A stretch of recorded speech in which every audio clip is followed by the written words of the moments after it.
نحمده ونصلي على رسوله الكريم أما بعد فأعوذ بالله من الشيطان الرجيم بسم الله الرحمن الرحيم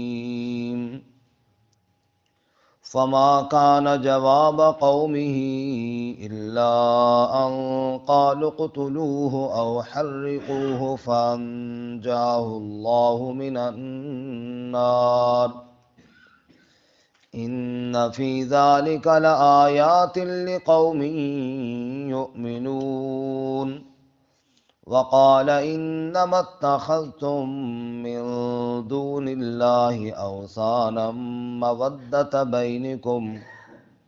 مودة بينكم في الحياة الدنيا ثم يوم القيامة يكفر بعضكم ببعض ويلعن بعضكم بعضا ومأواكم النار وما لكم من ناصرين فآمن له لوط وقال إني مهاجر إلى ربي إنه هو العزيز الحكيم ووهبنا له إسحاق ويعقوب وجعلنا في ذريته النبوة والكتاب وآتيناه أجره في الدنيا وإنه في الآخرة لمن الصالحين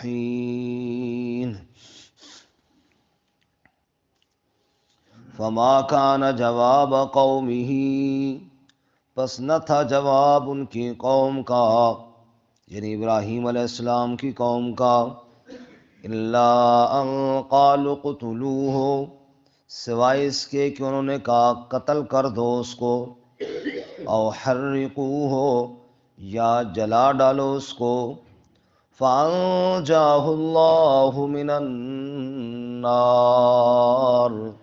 بس نجات دی اس کو اللہ تعالیٰ نے آگ سے ان فی ذلک لآیات لقوم یؤمنون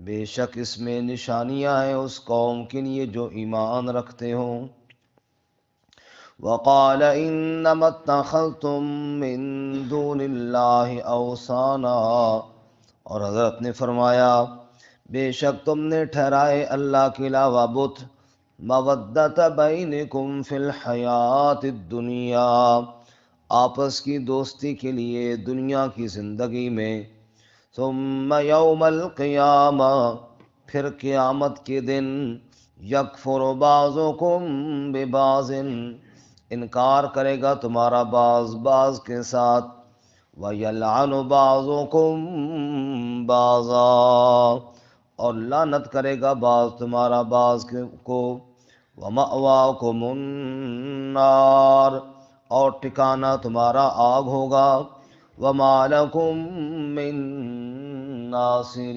ناصرین اور تمہارے لیے کوئی مددگار نہ ہوگا فآمن له لوط پس ایمان لائے اس کے لیے لوط علیہ السلام وقال اور فرمایا انی مہاجر الی ربی بے شک میں ہجرت کرنے والا ہوں اپنے رب کی طرف انہ هو العزیز الحکیم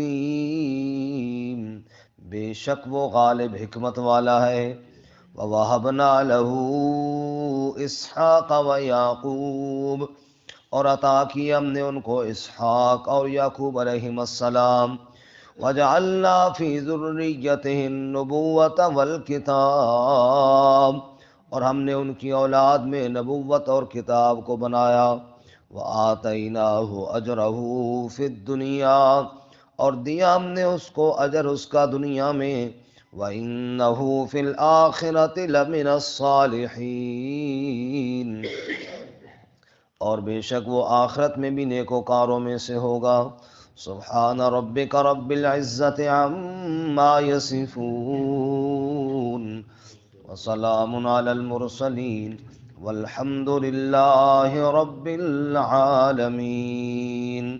اللہم صل علی محمد وعلی آل محمد كما صليت على إبراهيم وعلى آل إبراهيم إنك حميد مجيد. اللهم بارك على محمد وعلى آل محمد كما باركت على إبراهيم وعلى آل إبراهيم إنك حميد مجيد. معزز سامعین، سورۃ العنکبوت کا تیسرا رکوع آیت نمبر 24 سے لے کر 27 تک تلاوت کیے ہیں. اللہ رب العزت ان کے مطابق صحیح بیان کی توفیق عطا فرمائے اور ہمیں قرآن و سنت پر عمل کرنے کی توفیق عطا فرمائے. اس سے قبل گزشتہ سے پچھلے سبق میں نوح علیہ السلام کا تذکرہ کرنے کے بعد ابراہیم علیہ السلام کا ذکر ہوا تھا کہ انہوں نے اپنی قوم سے اللہ کی عبادت اور اللہ کے ڈر کا حکم دیا اور بتایا کہ جن بتوں کی تم عبادت کرتے ہو یہ محض جھوٹ ہے اور اللہ کے علاوہ کوئی کسی چیز کا مالک نہیں ہے. سو اللہ ہی کی عبادت کرو اور اللہ کا شکر ادا کرو. اس پر بیچ میں جو ہمارا کل کا سبق تھا کچھ دلائل عقلیہ بیان ہوئی ہے اور آج کے سبق میں پھر وہی بات ابراہیم علیہ السلام کی جو بقیہ بات تھی اس کو بیان کیا گیا کہ جب ابراہیم علیہ السلام نے اپنی قوم کو دعوت دی تو قوم نے جواب کیا دیا؟ فرمایا فما کان جواب قومہ، ان کی قوم کے پاس اور تو کوئی جواب نہ تھا الا ان قالوا اقتلوہ او حرقوہ، سوائے اس کے کہ انہوں نے کہا ابراہیم علیہ السلام کو قتل کر دو یا اس کو آگ کے اندر جلا دو. اور یہ ہر دور کے اندر اہل حق کے خلاف سازشیں ہوتی رہتی ہیں. خود ہمارے نبی مکرم صلی اللہ علیہ وسلم کی قتل کرنے کا مشورہ ہوا. سورہ انفال میں اللہ تعالیٰ فرماتے ہیں وَإِذْ يَمْكُرُ بِكَ الَّذِينَ كَفَرُوا لِيُثْبِتُوكَ أَوْ يَقْتُلُوكَ أَوْ يُخْرِجُوكَ، جب کفار نے یہ مشورہ کیا آپ کو قید کیا جائے، جلا وطن کیا جائے یا آپ کو جان سے مار دیا جائے، یہ انہوں نے مشورہ کیا. اسی طرح صالح علیہ السلام کے بارے میں وَقَانَ فِي الْمَدِينَةِ تِسْعَةُ رَهْطٍ يُفْسِدُونَ فِي الْأَرْضِ وَلَا يُصْلِحُونَ قَالُوا تَقَاسَمُوا بِاللَّهِ لَنُبَيِّتَنَّهُ وَأَهْلَهُ ثُمَّ لَنَقُولَنَّ لِوَلِيِّهِ مَا شَهِدْنَا مَهْلِكَ أَهْلِهِ وَإِنَّا لَصَادِقُونَ. 9 گنڈوں نے مشورہ کیا کہ رات کے وقت خفیہ کارروائی کریں گے اور صالح علیہ السلام کو جان سے مار ڈالیں گے اور صبح کہیں گے ہمیں تو پتہ ہی نہیں یہ کام کس نے کیا. صالح علیہ السلام کے قتل کا منصوبہ بھی قرآن بیان کرتا ہے. اور عیسیٰ علیہ السلام کی سولی کا پھندا جو تیار کیا وہ تو کسی سے چھپا ہے نہیں. اسی طرح موسیٰ علیہ السلام کے قتل کی بات ابھی ہم نے چند دن پہلے پڑھی ہے کہ فرعون نے موسیٰ علیہ السلام کے قتل کا آرڈر دے دیا تھا اور ابراہیم علیہ السلام کے لیے آگ کا بھڑکانا اور ابراہیم علیہ السلام کو آگ میں ڈالنے کا پروگرام بنانا تو قرآن بیان کرتا ہے. اور بنی اسرائیل کے ذکر میں اللہ فرماتا ہے وَيَقْتُلُونَ الْأَنْبِيَاءَ بِغَيْرِ حَقٍ، ایک نبی نہیں کئی انبیاء کو ناحق شہید کیا گیا، اللہ کے کئی انبیاء کو قتل کر دیا گیا. تو یہ سب کچھ ہوتا رہا. چنانچہ ابراہیم علیہ السلام کے لیے قوم کا اور کوئی جواب نہیں تھا سوائے اس کے کہ انہوں نے کہا اقتلوہ او حرقوہ، یا تو ابراہیم کو قتل کر دو یا ابراہیم کو جلا ڈالو. پھر ان کا اتفاق جلانے پر ہوا. قالوا ابنوا له بنيانا فالقوه في الجحيم، انہوں نے کہا آگ بھڑکاؤ اور ابراہیم علیہ السلام کو آگ کے اندر پھینک دو تاکہ جل جائے.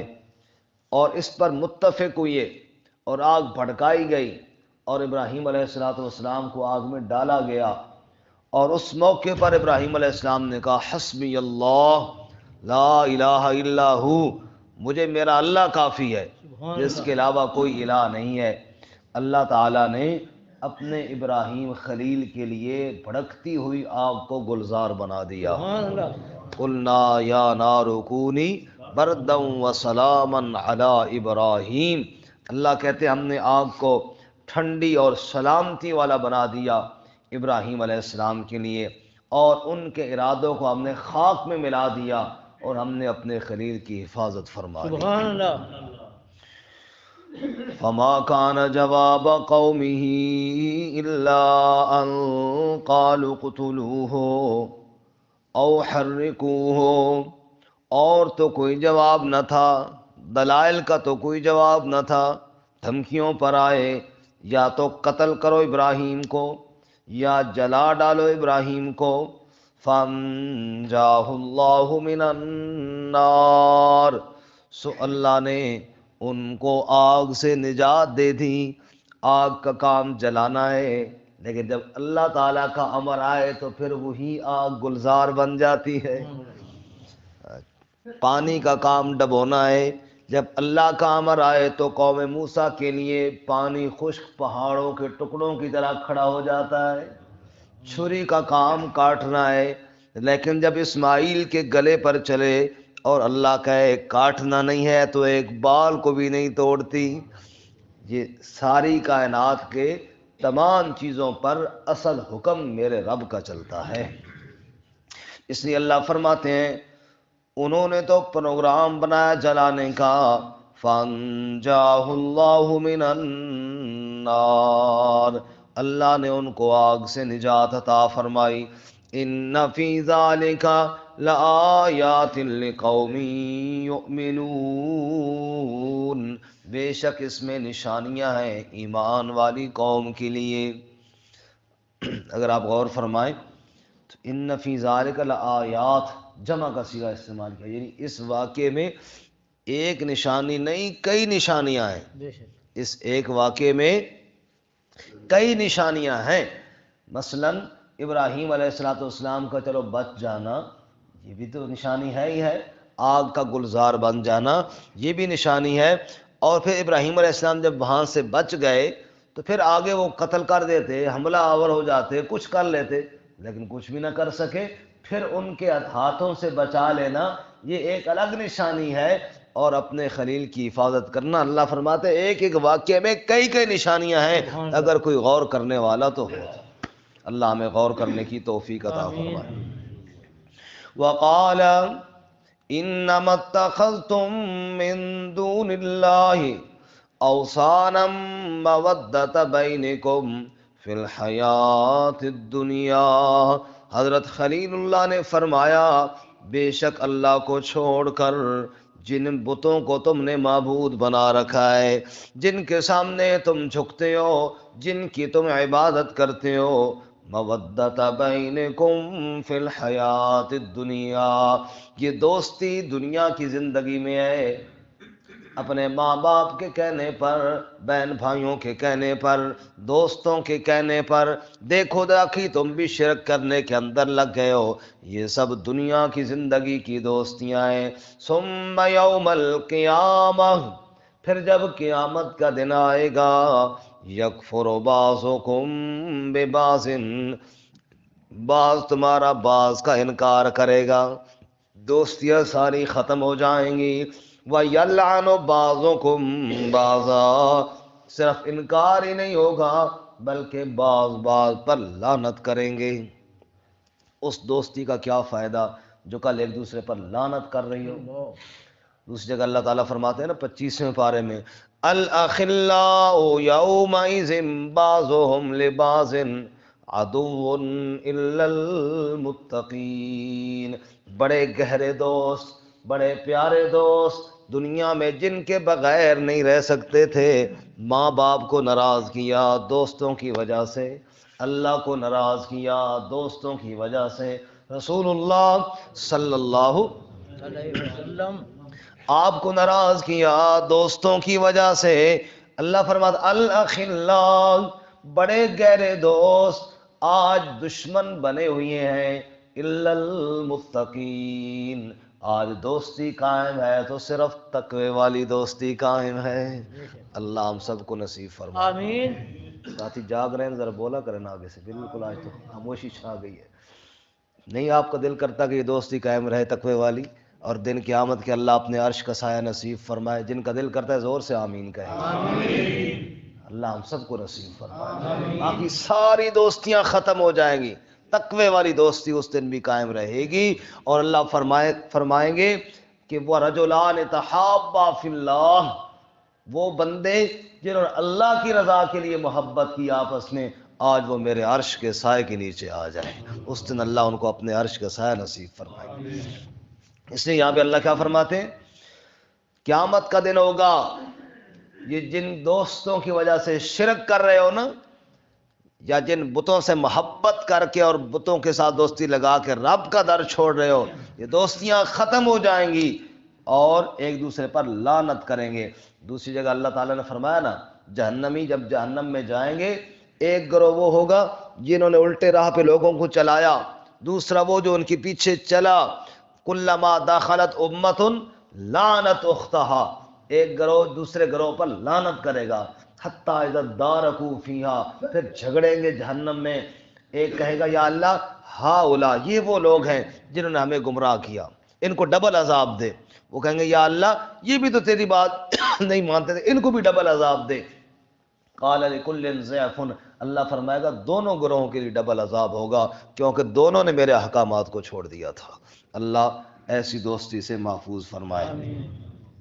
فرمایا وَيَلْعَنُ بَعْضُكُمْ بَعْضًا، ایک دوسرے پر لعنت کریں گے، وَمَأْوَاكُمُ النَّارُ، اور ٹھکانہ آگ ہوگا، بھڑکتی ہوئی آگ ٹھکانہ ہے، شعلے مارتی ہوئی آگ ٹھکانہ ہے۔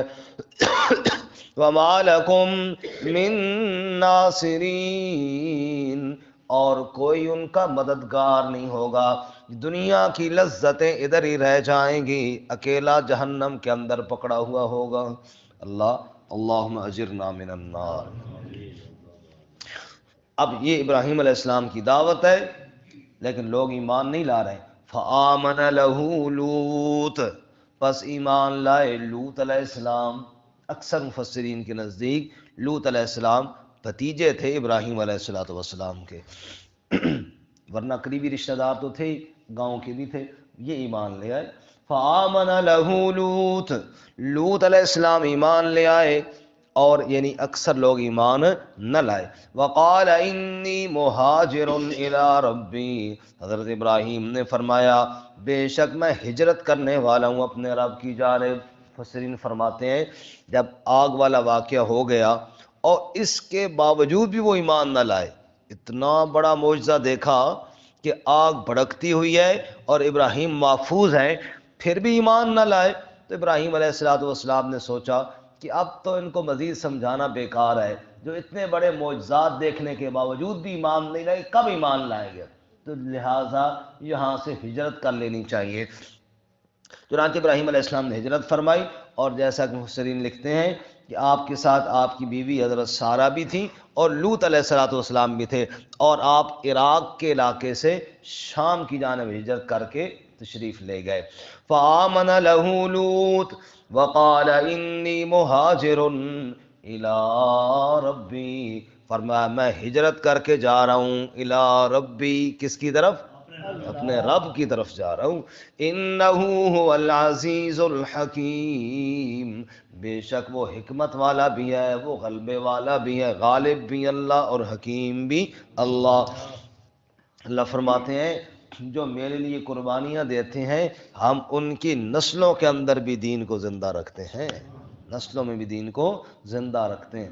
وَوَهَبْنَا لَهُ إِسْحَاقَ وَيَعْقُوبَ، ہم نے پھر عطا کیا، بیٹا عطا کیا تو اسحاق نبی، پوتا عطا کیا تو یعقوب نبی، سبحان اللہ۔ وَجَعَلْنَا فِي ذُرِّيَّتِهِ النُّبُوَّةَ وَالْكِتَابَ، اور ہم نے ان کی اولاد کے اندر نبوت کو رکھ دیا، کتاب کو رکھ دیا۔